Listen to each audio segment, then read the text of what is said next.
Hello बच्चों, स्वागत है आपका ज्ञान खजाना चैनल पर। आज हम शुरू करने जा रहे हैं सीबीएसई क्लास 7 साइंस चैप्टर 2 अम्लीय क्षारीय एवं उदासीन का पार्ट 2। अगर आपने इसके पार्ट 1 की वीडियो नहीं देखी है तो उसका लिंक आपको डिस्क्रिप्शन में या ऊपर आई बटन पर क्लिक करने पर मिल जाएगा। आइए सबसे पहले लिटमस पेपर के बारे में थोड़ा और जान लेते हैं। लिटमस हमें लाइकन नाम के पेड़ से मिलता है। लिटमस जो होता है दो तरह से हमें मिलता है, एक तो कागज़ की पट्टियों के रूप में, पेपर के रूप में, दूसरा विलयन के रूप में। विलयन मतलब सॉल्यूशन, किसी घोल के रूप में। और जो पट्टियाँ होती हैं उन्हीं पट्टियों को हम लिटमस पेपर या लिटमस पत्र भी कहते हैं, जो कि दो रंग का होता है, ब्लू एंड रेड। अब जो पैराग्राफ हमें दिया गया है उसके बारे में हम लास्ट वीडियो में पढ़ चुके हैं। आइए दोबारा जो है एक बार इस पे नज़र डाल लेते हैं। ऐसी चीज़ें जो नीले लिटमस को लाल कर देती है उन्हें अम्लीय प्रकृति के बोलते हैं, और कुछ चीज़ें ऐसी होती है जो लाल लिटमस को नीला कर देती हैं, उन्हें क्षारीय प्रकृति का बोलते हैं। और यही दोनों मिलके आप इसको एक नया नाम से भी जाना जाता है, जिसे हम अम्ल क्षार सूचक कहते हैं। अब कुछ पदार्थ ऐसे होते हैं जो प्राकृतिक और मानव निर्मित हैं, और इनका उपयोग जो है हम सूचक के रूप में भी कर सकते हैं। जो मानव निर्मित सूचक होते हैं उनका जो मतलब उनको कहाँ पे बनाया जाता है, उनको साइंस लैब प्रयोगशालाओं में बनाया जाता है। आप इनके बारे में जो है आगे की बड़ी क्लासों में जाके पढ़ोगे। जो हमें यहाँ पर एक बहुत इंटरेस्टिंग जानकारी दी गई है, आइए इसके बारे में पढ़ते हैं। जैसे कि मैंने आपको पहले बताया, लिटमस जो है हमें लाइकन नाम के एक प्राकृतिक पदार्थ से मिलता है। अब लाइकन जो होता है वो दो जीवों के साथ रहने से बनता है। पहला है कवक, जिसको हम फंगस बोलते हैं, दूसरा है शैवाल, जिसको हम अलगाए भी बोलते हैं। यह जो है ज़्यादातर पेड़ की छाल, चट्टानों और ऐसे स्थानों पर उगते हैं जहाँ हवा जो होती है काफ़ी साफ़ स्वच्छ होती है, और वहाँ पर जो है अच्छी खासी बारिश होती है। इसी लाइकन से जो है लिटमस बनाया जाता है, जिसका उपयोग हम किसी पदार्थ की अम्लीय या क्षारीय प्रकृति की पहचान करने के लिए करते हैं। अब जो है आप अपने आसपास के पेड़ों को ध्यान से देखो, क्या आपको कहीं लाइकन दिखाई देते हैं? अब नेक्स्ट पिक्चर में आपको कुछ फ्रूट्स दिख रहे होंगे, जैसे कि आपका संतरा, आंवला, अमरूद, टमाटर। ये जो सारे फल हैं, फ्रूट्स हैं आपके, ये थोड़े जो होते हैं ऑलमोस्ट खट्टे होते हैं स्वाद में। तो हमने लास्ट वीडियो में पढ़ा था, ऐसी चीज़ें जिनका स्वाद खट्टा होता है हम उन्हें अम्लीय पदार्थ कहते हैं। एग्ज़ाम्पल नींबू, इमली, दही, सिरका। स्वाद खट्टा ही जो है अम्ल की पहचान है। अब आप पिक्चर को ध्यान से देखो, आपको दिखेगा कि संतरे के आगे लिखा हुआ है सेट्रिक अम्ल, आंवले के आगे लिखा हुआ है सेट्रिक अम्ल एवं एज़ेबिक अम्ल, मतलब इन फ्रूट्स में ये अम्ल पाए जाते हैं। फिर है अमरूद, या आप इसे कैरी भी बोल सकते हो, कैरी की पिक्चर भी हो सकती है। कैरी मतलब कच्चा आम, जिसमें हमें टेट्रिक अम्ल मिलता है। फिर है टमाटर, जिसमें सेट्रिक अम्ल और एक्सोलिक अम्ल पाया जाता है। अब देखते हैं कि किस खाद्य पदार्थ में कौन सा अम्ल मौजूद होता है और उनके बारे में थोड़ी सी और जानकारी। नींबू में सेट्रिक अम्ल पाया जाता है, जो इसे खट्टा स्वाद दे देता है। दही में जो है लैक्टिक अम्ल पाया जाता है, यानी अम्ल दूध को दही बनने में मदद करता है। मतलब जब आप दूध में कुछ खट्टी चीज़ डालते हो, जैसे कि आपने दही डाल दी, तो उससे हम दोबारा जो है बहुत सारी दही जो है बना सकते हैं। इमली में टेट्रिक अम्ल पाया जाता है, जिसके कारण इसका स्वाद खट्टा होता है। सिरके में एसिडिक अम्ल पाया जाता है। यही अम्ल सिरके की विशेष इसकी विशेष सुगंध होती है, खुशबू होती है, और सिरके की उसके लिए और इसके खट्टे स्वाद के लिए यही ज़िम्मेदार होता है। इन अम्लों के नाम याद रखना काफ़ी ज़रूरी है, क्योंकि ये जो है आपके एग्ज़ाम में पूछे जा सकते हैं। तो आइए अब पढ़ते हैं क्षार के बारे में। क्षार की पहचान क्या होती है कि जो क्षारीय पदार्थ होते हैं वो छूने में हमें कैसे लगते हैं, चिकने लगते हैं, और इनका जो ज़्यादातर स्वाद होता है वो कड़वा होता है। मगर एक बात जो है आप सबको याद रखनी है कि अगर उसका स्वाद कड़वा है तो ज़रूरी नहीं है कि वो एक क्षारीय पदार्थ है। एग्ज़ाम्पल के लिए आप सब ने जो है करेला खाया होगा, और काफ़ी बच्चों को करेला अच्छा भी नहीं लगता होगा क्योंकि वो काफ़ी कड़वा होता है। ठीक है, अब कड़वा है करेला, इसका मतलब ये नहीं है कि वो क्षारीय पदार्थ है। ठीक है, तो कुछ एग्जाम्पल्स आपको ध्यान रखने हैं, जैसे करेले का स्वाद कड़वा होता है पर ये एक क्षारीय प्रकृति का नहीं है। अब है हमारा सबसे इम्पॉर्टेंट टॉपिक, उदासीन पदार्थ। ये बच्चों को मुश्किल लगता है मगर देखा जाए तो सबसे इजी यही होता है। उदासीन का मतलब क्या हो गया, जो ना तो अम्लीय है और ना तो क्षारीय, मतलब ना तो उसमें अम्ल की क्वालिटीज़ होती है ना तो उसमें क्षार की क्वालिटीज़ होती है। एग्ज़ाम्पल के लिए हम क्या बोल सकते हैं, नमक का घोल, चीनी का घोल, या आपका जो नॉर्मल पानी जो हम पीते हैं। यह पदार्थ जो होते हैं लिटमस के रंग में कोई परिवर्तन नहीं करते, इसलिए इन्हें उदासीन पदार्थ कहा जाता है। सपोज़ मैंने नमक के घोल को जो है लिटमस पेपर पर गेरा, नीले लिटमस पेपर पर इसकी 2-4 बूंदें गेरी, तो जो नमक का घोल है वो नीले लिटमस को लाल नहीं करेगा। आपको ये याद रखना है कि ना तो इसमें नीला लिटमस पेपर लाल होता है ना तो लाल लिटमस पेपर नीला होता है। जो आपने पेपर शुरू में लिया था उसका सेम रंग रहेगा। अगर स्टार्टिंग में नीला है तो एंड में भी नीला रहेगा, स्टार्टिंग में रेड है तो एंड में भी रेड ही रहेगा।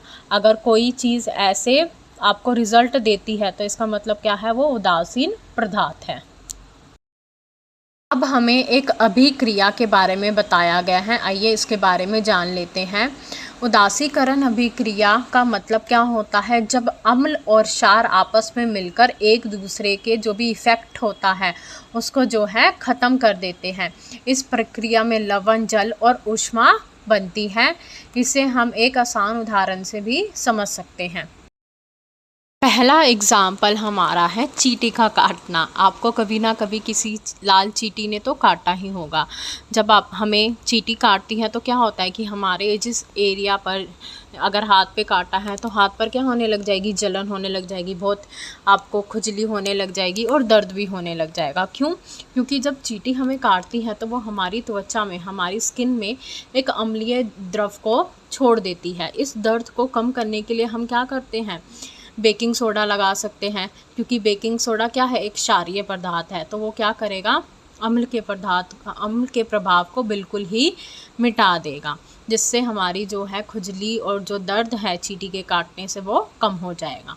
आइए अब दूसरा उदाहरण देखते हैं।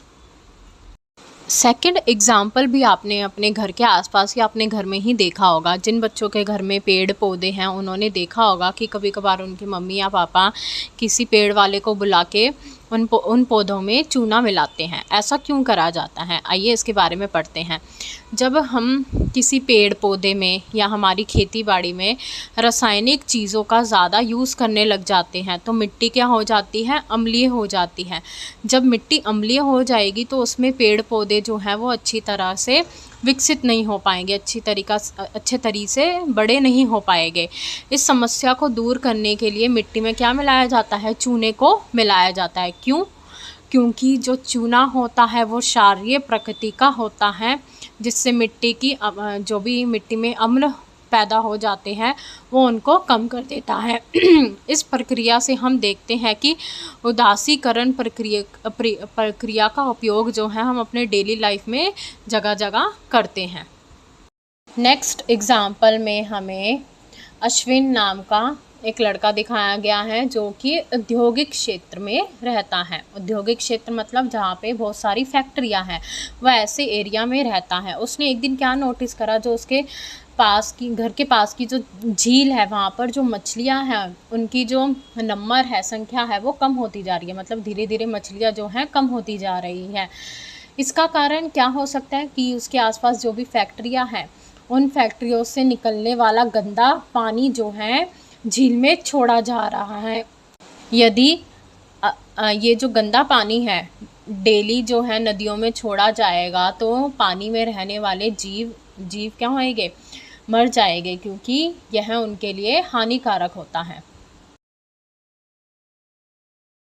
अब एक क्वेश्चन हमसे कर रहा है, यदि जो भी कारखानों का अम्लीय प्रकृति का जल है तो झील में मछलियों को बचाने के लिए हम क्या कर सकते हैं। तो हम क्या कर सकते हैं कि जो कारखानों से निकलने वाला गंदा पानी है उसे झील में छोड़ने से पहले हम उसमें क्या मिला सकते हैं, कोई क्षारीय पदार्थ मिला सकते हैं।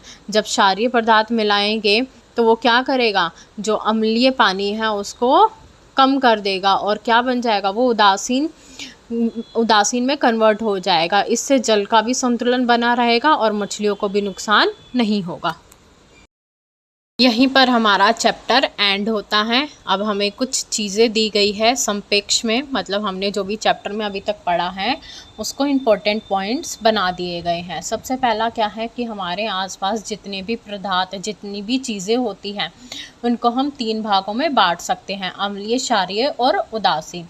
दूसरा पॉइंट है लाइकन, लाल गुलाब, लाल गुड़हल, लाल एवं बैंगनी पत्ता गोभी, हल्दी। इन सब का जो है हम यूज़ किसी भी चीज़ की प्रकृति जांचने के लिए कर सकते हैं कि कोई चीज़ अम्लीय है या क्षारीय। मैं आपको एक एग्जांपल देती हूँ। सपोज़ आपका एक हैंकी है जिस पे हल्दी के दाग लग गए। अब आप जब उसे धोते हो साबुन से तो क्या होता है, जो हल्दी का दाग होता है उसका कलर धीरे धीरे किस में चेंज हो जाता है, येलो से रेड में या एक डार्क ऑरेंज कलर में चेंज हो जाता है। ठीक है, तो इससे आप जो है अलग अलग चीज़ों का यूज़ करके पता लगा सकते हो कि कोई चीज़ अम्लीय है या क्षारीय। अब जो पदार्थ अम्लीय और क्षारीय विलयन में अलग अलग रंग दिखाते हैं उनको हम अम्ल क्षार सूचक कहते हैं। नेक्स्ट पॉइंट है 4th पॉइंट, अम्ल क्या करता है, नीले लिटमस को लाल कर देता है और क्षार क्या करता है, लाल लिटमस को नीला कर देता है।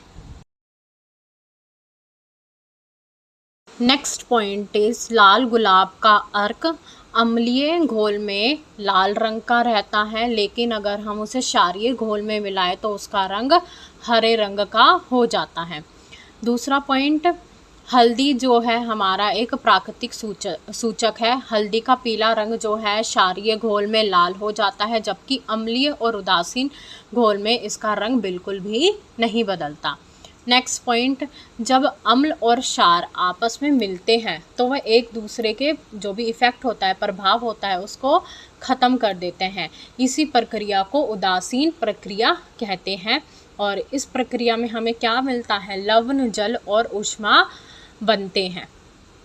नेक्स्ट लास्ट पॉइंट इज उदासीन प्रक्रिया का उपयोग जो है हम अपनी डेली लाइफ में जगह जगह करते हैं, जैसे लाल चींटी के काटने पर बेकिंग सोडा लगाना, जो मिट्टी अम्लीय हो चुकी है उसका अम्ल घटाने के लिए चूने का यूज़ करना, और जो भी हमारे कारखानों फैक्ट्रियों से गंदा अम्लीय पानी निकल रहा है उसमें क्षार मिला के उस पानी के इफ़ेक्ट को कम करना।